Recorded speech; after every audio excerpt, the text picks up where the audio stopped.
Assalamualaikum warahmatullahi wabarakatuh. Rekan-rekan, selamat datang kembali di materi perkuliahan kita.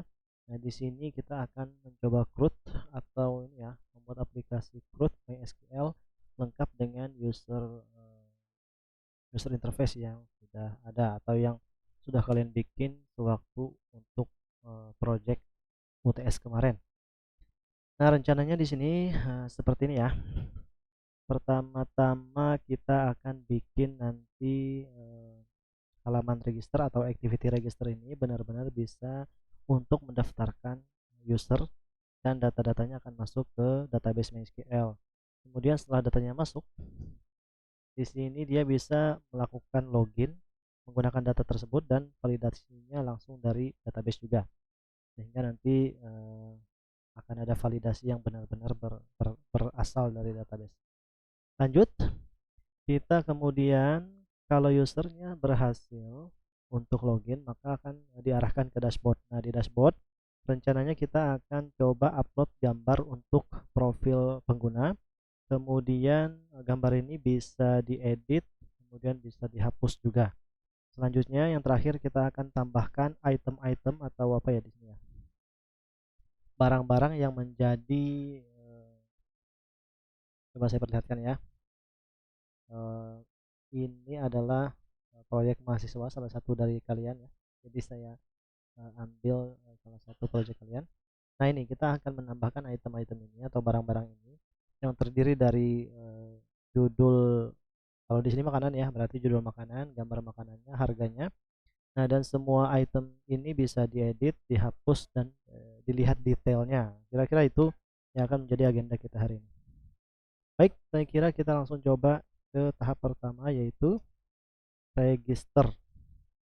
Yang mana ini tujuannya memasukkan data ke database. Untuk itu kita masuk ke sini ya. Nah, untuk memasukkan data ke database berarti kita masuk ke sini saja dulu. Nah, ini ya. Kita menggunakan kalau di database itu kan CRUD. Berarti kita pertama-tama create dulu ya, create data. Untuk create data di sini teman-teman bisa, ini saya hapus dulu ya. Nah, kita bisa bikin fungsi dulu, public void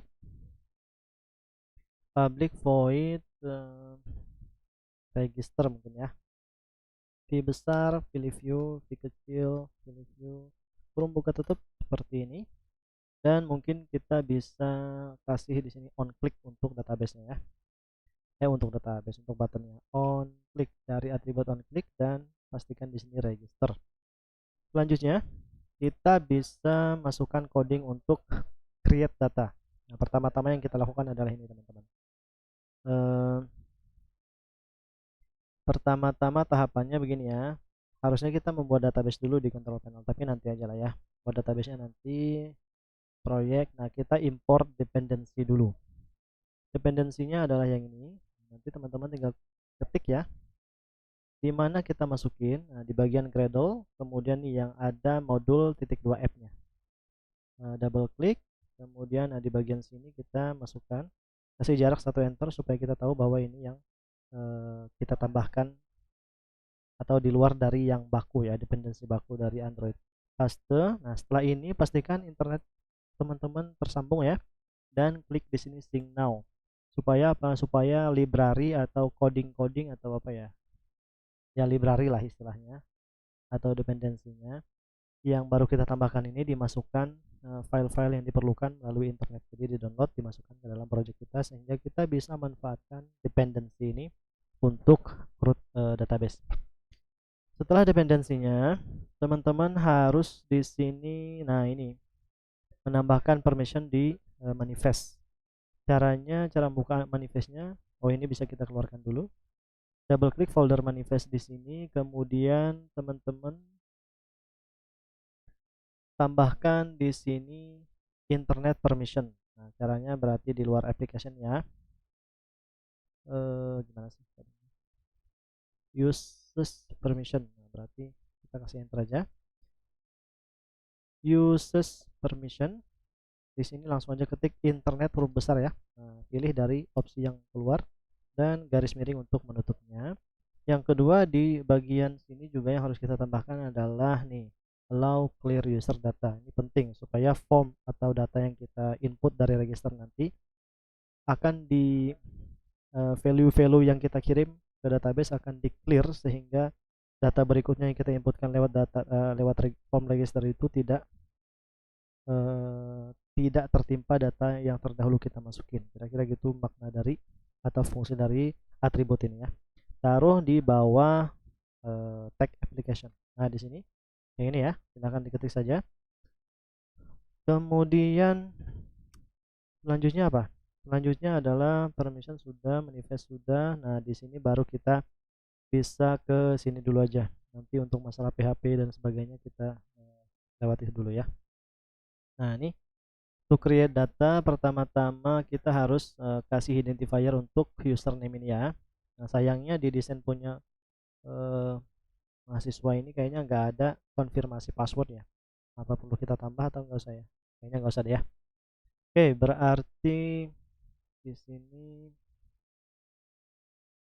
kalau teman-teman pengen tambah atau kalau kita lihat loginnya ya, loginnya itu kan cuma 2. Mungkin kita bisa coba tambah deh. Saya copy di sini dan paste lagi. Nah, bisa ya. Kemudian ID-nya mungkin retype PSW. PW deh. Retype PW. Kemudian kita kasih hint-nya ganti ya. Retype. Retype ini artinya untuk konfirmasi password gitu. Nah, begitu. Retype password. Baru kita di sini kasih manifestnya bisa di close. Kita kasih di sini identifier, yaitu kita pakai edit text kan, edit text. ID-nya tadi apa ya? Mas, bisa saya lupa. Nah, ini username, untuk ID-nya UN aja deh, UN. txt UN ya, txt UN. Kayak gini aja deh. txt UN, ini txt PW. Oke, yang ini txt retype PW. Kira-kira gitu ya. Oke, edit text txt un sama dengan find r.id dot apa tadi ya, txt un. Oke, tekan Ctrl D 2 kali, kemudian kita ganti di sini menjadi txt pw untuk password, txt pw, kemudian txt retype pw. Kita bisa copy dan nah seperti ini, semua identifiernya sudah ada. Berikutnya apa lagi? Nah, di sini kita harus nantilah ya. Di sini kita harus ambil nilai-nilai yang kita masukin lewat yang user masukin ya, lewat elemen-elemen ini. Jadi nilainya kita simpan menggunakan variabel bertipe string. Nah, jadi di sini kita bikin variabel string. Ini untuk username un sama dengan txt_un.get text.toString ya. Dia harus, ini gunanya untuk mengkonversi data dari txt_un ke string. Kenapa harus dikonversi? Nah, karena data-data yang diambil dari elemen-elemen kayak edit text, nah itu tipe datanya adalah array string dan tidak kompatibel dengan string ini, makanya harus dikonversi ke string, dari array string menjadi string biasa. Kira-kira gitu. Ctrl D 2 kali, kemudian kita ambil di sini paste ya, kemudian paste to string juga, kemudian yang ini copy, paste, dan di sini paste. Oh, jangan namanya sama ya. UN berarti di sini PW aja, di sini retype PW. Nah, begitu ya. Kemudian jadi ini kita pertama-tama tadi apa ya? Pertama-tama tadi tahapannya dependensi ya. Tambahkan dependensi. Yang kedua permission dan clear data di manifest. Kira-kira gitu. Yang ketiga ini baru ini. Nah, identifier. Yang keempat simpan atau ambil ya, ambil data dari elemen atau komponen sama aja dari edit text. Nah, oke. Setelah kita mendapatkan datanya dan disimpan di variabel, baru kita bisa bikin coding untuk input data ke dalam database. Perlu saya ketik atau bagaimana ya? Kayaknya di copy paste aja ya, teman-teman sudah pasti bisa nih. Intinya ini diketik, kemudian kalau muncul opsi, nah dipilih langsung ketikannya jangan diterusin sampai komplit, tapi dipilih aja opsi yang muncul tadi. Sebagai contoh ini kan ada request queue kan. Nah ini request queue. Nah ini kan muncul opsi kan, di enter aja. Nah kayak gitu maksud saya tuh ya. Jadi jangan diketik sampai akhir. Nah, di sini saya copy saja karena teman-teman sudah tahu. Paste. Oke, kemudian kalau ada yang merah seperti ini ya alt enter, import class, dan juga import class sama, ini juga sama. Oke, ini kita ganti menjadi register ya, karena kita menampilkannya, atau kita bisa get application context gitu. Sama aja ya, atau kasih nama register underscore screen dot this bisa juga ya. Ini di alt enter juga, kemudian ini juga alt enter. Oke, kemudian hashmap ini juga alt enter. Kemudian untuk data-data ini, nah kita sesuaikan. Pertama-tama data yang kita masukkan adalah ini akan sesuai dengan database ya. Kita di sini akan kirim username UN. Nah, ini UN juga. Kemudian kita copy nih. Di sini ada PW password. Kemudian saya lupa nih. Benar. Nanti kemudian kita tambahkan juga di sini retype. Nah ini ya. Retype PW juga harus harus benar-benar dilihat ya, jangan sampai salah. Nah untuk URL kita perlu update ini URL, tapi sehabis inilah, habis kita sudah periksa ini. Oke, pertama-tama di sini ngapain sih dia? Untuk input data yang pasti kasih identifier, ambil datanya dari komponen yang tempat kita ngisi atau form ya. Kemudian di sini melakukan insert data. Nah ini mulai dari coding ini adalah untuk insert atau create data, masukkan data to database. Mulai dari sini sampai sini adalah coding untuk input data teman-teman. Oke, sampai sini itu adalah input data. Kalau sudah coding untuk input datanya, kita lihat di sini apalagi harus dilakukan. Nah kita harus menjalankan exam control panel karena kita menggunakan PHP ya, MySQL dan PHP. Kemudian kita buat database pakai PHP-MyAdmin. Setelah itu baru kita buat file PHP ini dan kita update alamat IP address untuk server atau aplikasi kita. Oke, langsung saja caranya. Berarti pastikan di komputer teman-teman exam control panelnya sudah ini ya, sudah keinstall. Kalau enggak silahkan download dan install sendiri, saya yakin pasti bisa. Klik start di Apache dan start MySQL untuk menjalankan servernya.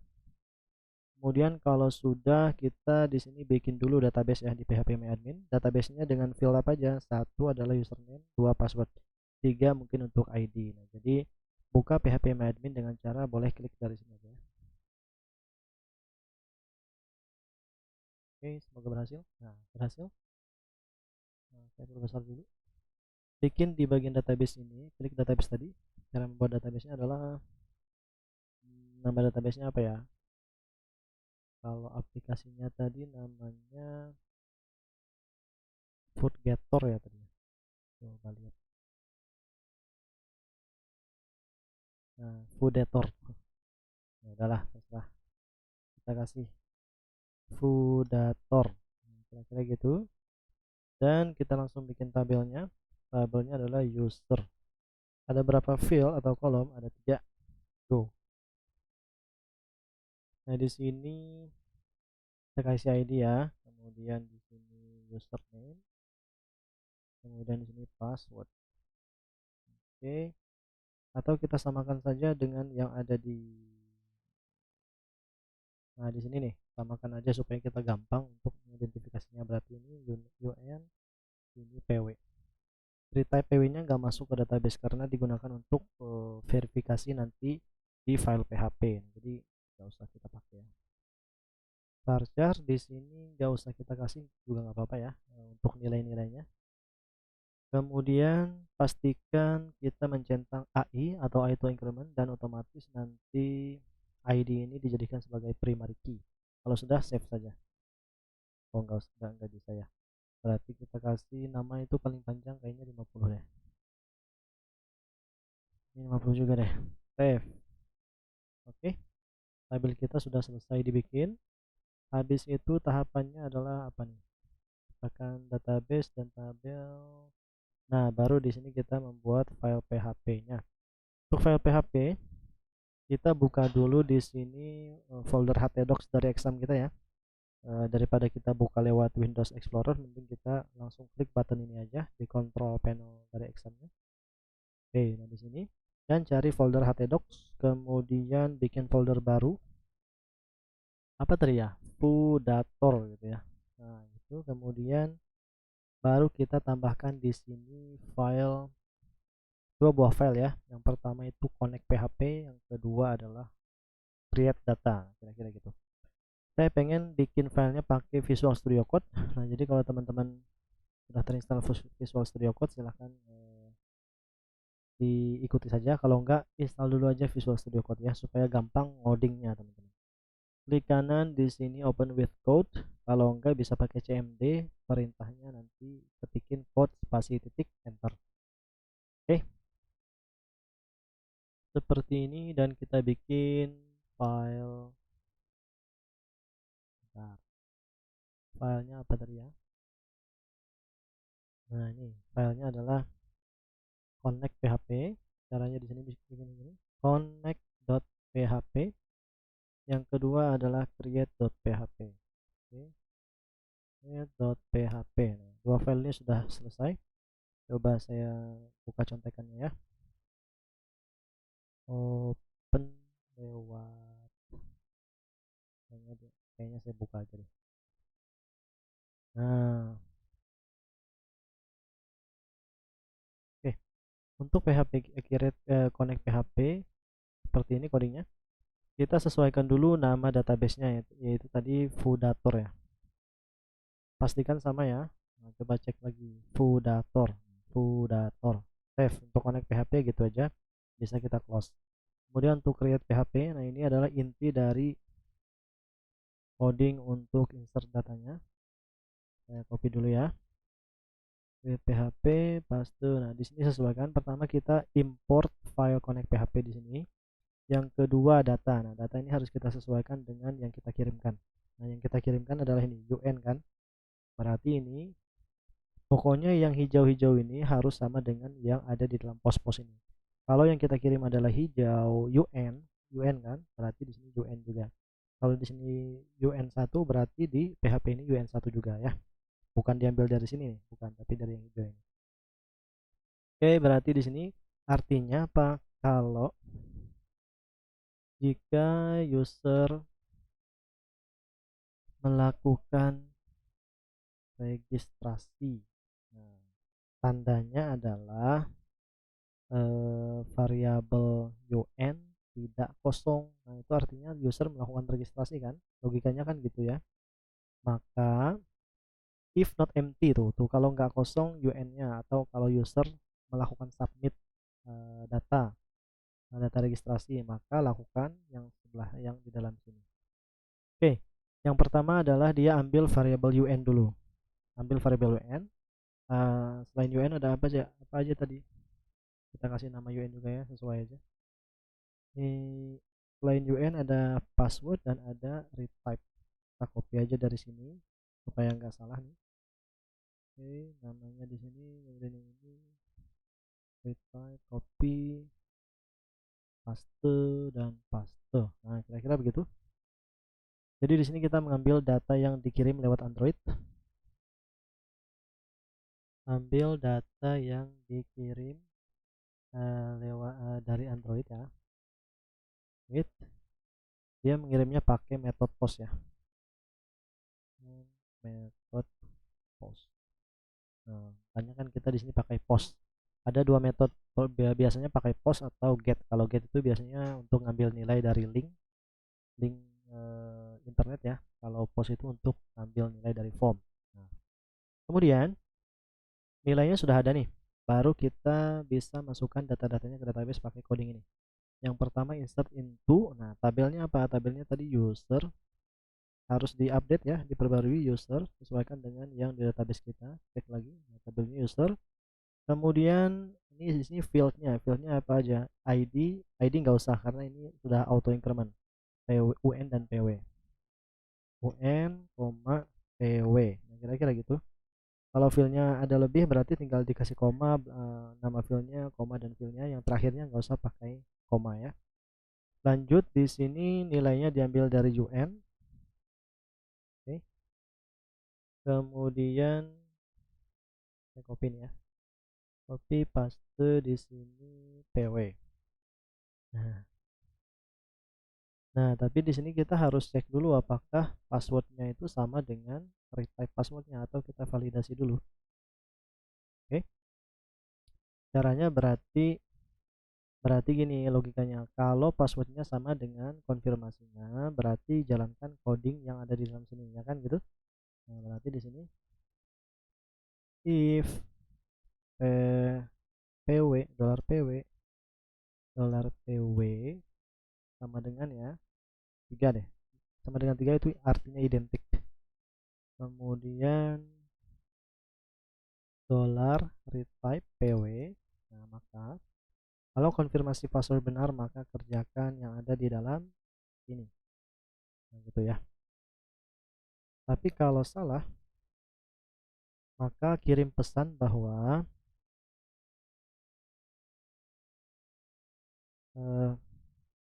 password tidak sesuai. Nah, password tidak terkonfirmasi deh.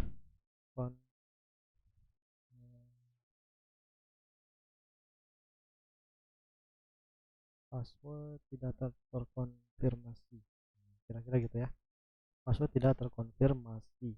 Nah, tapi kalau dia berhasil, artinya dua variabel ini sama nilainya, password dan konfirmasinya, maka dia akan langsung masukin ke database dengan nilai-nilai yang tadi diinput dan akan mengirim pesan sukses kalau berhasil.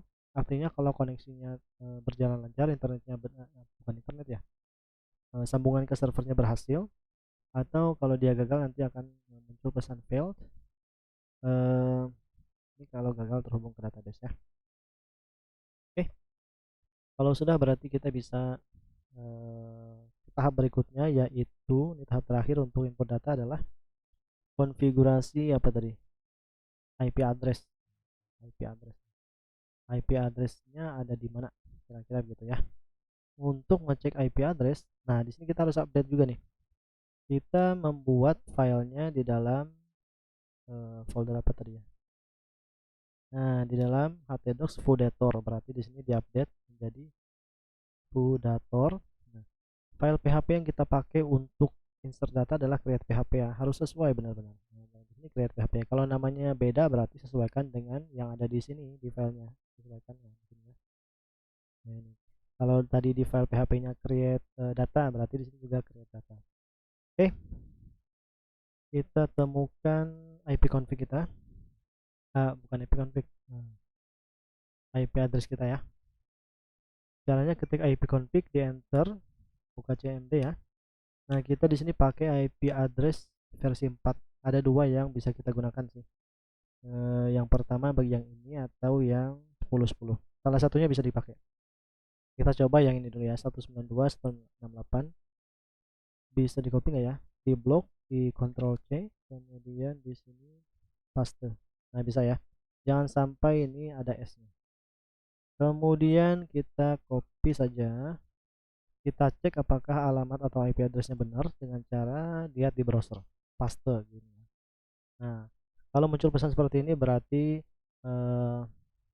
ini URL ini berhasil merujuk pada file yang tadi kita bikin di Visual Studio Code. Tinggal kita coba aja untuk codingnya ya. Sudah, semuanya sudah selesai nih. On clicknya juga sudah kita set. Berarti coba kita run dulu. Mudah-mudahan berhasil.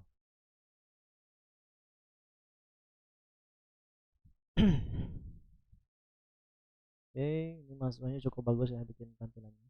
Bisa di next atau back atau skip, get started. Kemudian kita ke register ya. Registernya adalah apa nih? Registernya username-nya dulu deh. Username-nya mungkin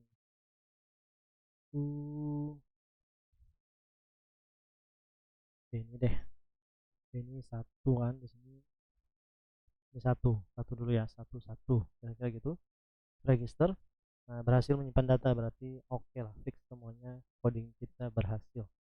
Kita lihat di bagian browse ini di tabel untuk memeriksa apakah datanya masuk. Ya, masuk. Kemudian di sini kita ini kita cek juga kalau datanya itu beda, password dan konfirmasinya beda ya. Misalnya ini data kedua Rahman, passwordnya 1, ini 2 misalnya, atau yang lain lah. Register. Nah, gagal menyimpan data. Bisa nggak kita ganti pesannya menjadi password tidak cocok tadi ya, sesuai dengan ini. Ya udah, kita copy dari sini aja, copy. Nah, pengecekannya tuh ada di sini teman-teman. Coba ya, kita tambahkan satu lagi deh. Kalau else biasa itu untuk kalau datanya benar-benar nggak bisa disimpan. Nah, kita pengen sistemnya bisa paham ini yang nggak matchnya cuma password nih, sehingga berarti ini di copy ya, sehingga cukup diperbarui passwordnya aja, sehingga kalau kita tampilin pesan gagal menyimpan data kan orang bingung apa salahnya. Ternyata salahnya cuma password, berarti kita harus kasih pesan yang spesifik, passwordnya aja yang salah. Oke, berarti kita copy dari sini. Nah, kalau pesannya oh ya nih, sukses nih diambil dari mana? Nah, dari respon ini tadi. Kalau di sini berubah menjadi berhasil, maka di sini juga harus berhasil gitu ya. Jadi PHP-nya itu mengirimkan ke Android pesan-pesan ini, pesan sukses, berhasil, atau fail. Kalau dia fail, otomatis fail tuh yang ini nih. Kalau sukses yang ini, kalau dia passwordnya bermasalah yang ini berarti. Oke, kita coba nih, copy, paste, dan di sini pas, bisa kita paste aja deh dari sini ya. Pesannya boleh sama dengan yang ada di dalam sini atau dibedakan, terserah teman-teman. Password tidak, oh nggak apa-apa lah, kayak gini aja. Kita reload dan kita buktikan apakah coding ini bekerja dengan baik kalau passwordnya tidak match. Ini register Rahman tadi ya. Oh ya, saya perlihatkan dulu. Kalau tadi pesannya gagal, berarti datanya juga nggak masuk di sini ya. Kemudian di sini 1 dan di sini 2. Coba kita cek. Nah, password tidak terkonfirmasi, artinya tidak match ya. Di sini tadi saya kasih 1 dan di sini coba kita kasih 1 juga. Apakah berhasil? Nah, begitu, berhasil menyimpan, dan kita refresh bagian ini dan masuk datanya. Kira-kira itu teman-teman untuk register. Oke, sampai di sini dulu ya. Kita akan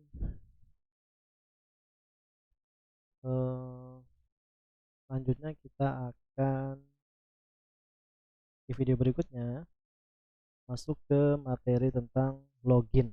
Jadi register dulu kita habiskan, baru kita login supaya videonya nggak kepanjangan. Kira-kira itu yang bisa saya sampaikan. Kalau ada yang mau ditanyakan silahkan di kolom komentar ya. Terima kasih sudah menyaksikan. Terima kasih atas waktunya. Wassalamualaikum warahmatullahi wabarakatuh.